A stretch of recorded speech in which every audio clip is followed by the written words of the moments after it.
June 1975. Washington, D.C. The room is packed. Cameras buzz softly. Reporters lean forward as a quiet tension fills the air. At the center of the table, a small device sits under a cloth. Senator Frank Church adjusts his glasses, glancing at the CIA director across from him. Then, with a nod, the cover is lifted. In his hand, the senator holds what looks like an ordinary pistol. But it isn't. It's a weapon designed to kill without a trace. A gun that fires frozen poison darts, tiny, silent, and deadly. He points to the camera. This, he says, is what the CIA calls a heart attack gun. The room erupts in murmurs. For the first time, the American public sees a device that sounds like it came straight out of a spy thriller, but it's real, and it was built by their own intelligence agency. The 1970s were not a calm time for the CIA. The Cold War had reached its strangest phase, not fought with tanks or jets, but in shadows. Both Washington and Moscow raced to master new forms of silent killing, invisible surveillance and psychological warfare. By 1975, a wave of revelations was already shaking the intelligence world. Assassination plots, covert coups, and mind control experiments had leaked to the press. The U.S. Senate launched a full-scale investigation, known as the Church Committee, to uncover just how far American intelligence had gone. Among the secrets unearthed was a small, sinister weapon designed not for the battlefield, but for the quiet corridors of espionage. The CIA called it a special-purpose concealed assassination device. The press called it the heart attack gun. Its mission was simple: deliver a lethal dose of poison, leave no visible wound, and make the death appear entirely natural. The Cold War had created a new kind of arms race, one not measured in megatons, but in milligrams of poison.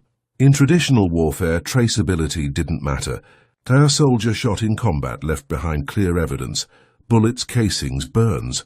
But covert operations demanded the opposite.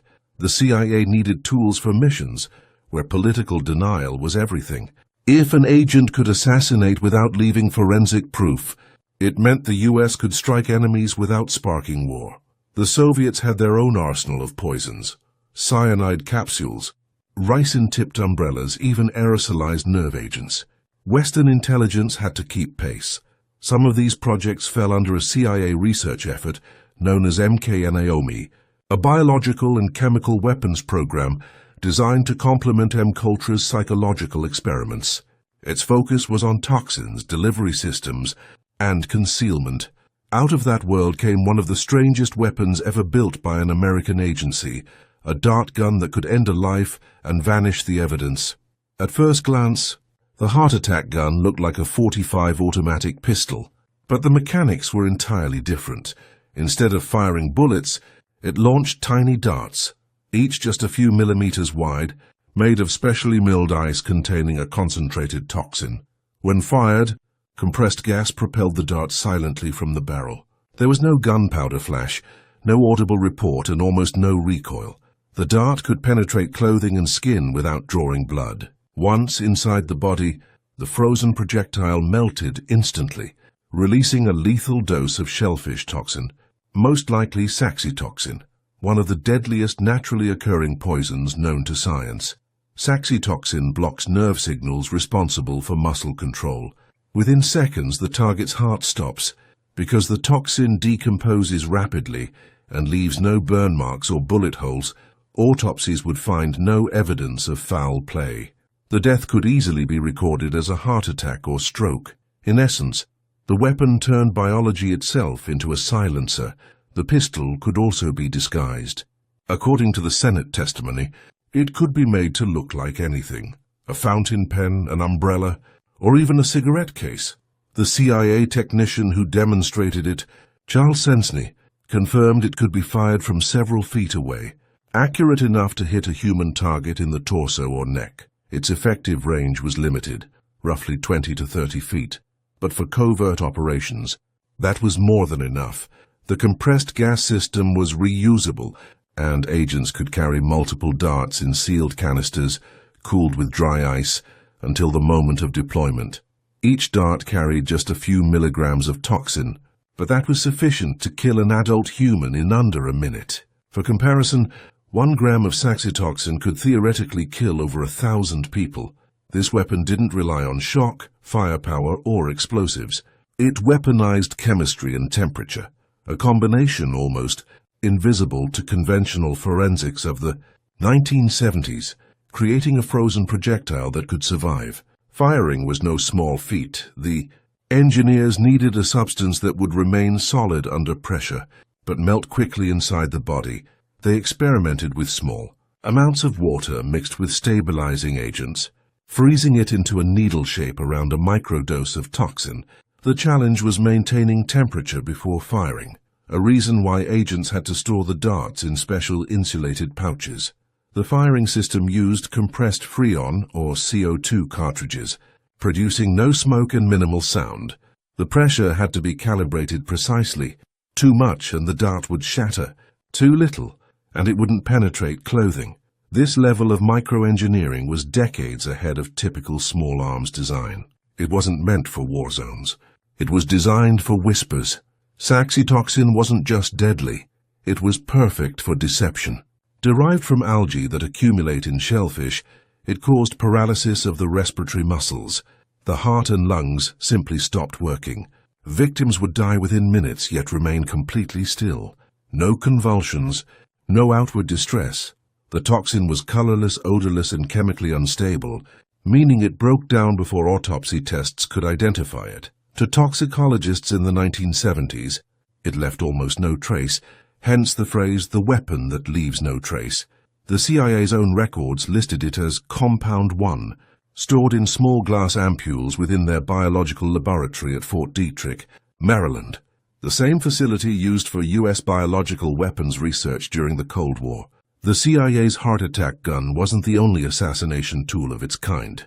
In 1978, just 3 years after the Church hearing, a Bulgarian dissident named Georgi Markov was murdered in London by a ricin-tipped umbrella, a similar concept developed by the KGB. Both devices shared a philosophy: silent, deniable, and medically untraceable. But while the KGB used a metal pellet to inject ricin, the CIA's ice-based dart eliminated even that fragment of evidence. The Soviet system was simpler but riskier. Metal fragments could be found. The CIA system was more sophisticated, demanding precision engineering and biological expertise. It reflected two different approaches to covert warfare. The Soviets favored reliability. The Americans favored invisibility. When the Church Committee displayed the weapon on live television, the public reaction was immediate. For decades, the CIA had operated in near total secrecy. Now a U.S. senator was showing a weapon designed to simulate a heart attack, a weapon that, by its nature, could be used without accountability. The agency defended the device as research only, claiming it had never been operationally deployed. But few believed that entirely. Forensic experts at the time admitted that if such a weapon had been used, it would have been nearly impossible to detect. No residue, no bullet, no chemical trail. For conspiracy theorists, it became proof of state-level assassination programs. For historians, it marked a turning point, the moment when black-budget science was dragged into the daylight. Tactically, the heart attack gun was less about killing power and more about plausible deniability. Traditional weapons achieve goals through destruction. Covert weapons achieve them through confusion. If an adversary's death appears natural, retaliation becomes politically impossible. This concept reshaped intelligence strategy in the late Cold War. Instead of open combat, the new battlefield became biological and psychological. From the 1980s onward, intelligence agencies shifted focus toward clean methods: toxins, delivery drones, microdarts, and later, biochemical agents that could mimic disease. The heart attack gun symbolized the birth of biotechnological assassination. Warfare at the molecular level, though no verified instance of its use exists in declassified records, its mere existence influenced decades of covert R&D, from nerve agents to nanotechnology-based delivery systems. Today, the concept lives on in more advanced forms. Intelligence services now study nanodarts, gene-specific toxins, and chemical markers that degrade after exposure. Russia's Novichok agents, used in recent poisonings, follow the same doctrine: kill silently, deny publicly, and leave minimal trace. Modern micro-drones can deliver poisons or chemicals with pinpoint precision, guided by AI. The principle hasn't changed, only the tools have. The heart attack gun wasn't an end, it was a beginning, the prototype for a new kind of warfare where the battlefield is the human body itself. The 1975 exposure triggered a rare moment of accountability. After the hearings, Congress passed new restrictions on intelligence activities, limiting biological and chemical weapon research. Public outrage forced the CIA to shut down several MK Naomi projects.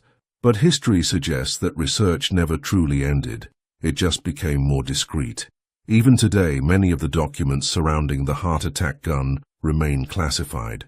Some were destroyed in the early 1980s during internal cleanups meant to protect sources and methods. For historians, it leaves an enduring mystery. Was the weapon ever used? And if so, against whom? We may never know the answer. But the technology's existence proves one thing, that during the Cold War, science and secrecy often crossed moral lines in the name of national security. In that Senate chamber in 1975, the heart attack gun was more than a gadget. It was a symbol of how far human ingenuity will go when fear and secrecy drive innovation. It represented the edge of cold war science, a weapon that turned life's most fundamental process, the heartbeat, into a target. And as Senator Church held that strange, silent pistol before the cameras, he didn't just expose a secret program. He exposed an idea that in the pursuit of security, even the human heart could become a battlefield.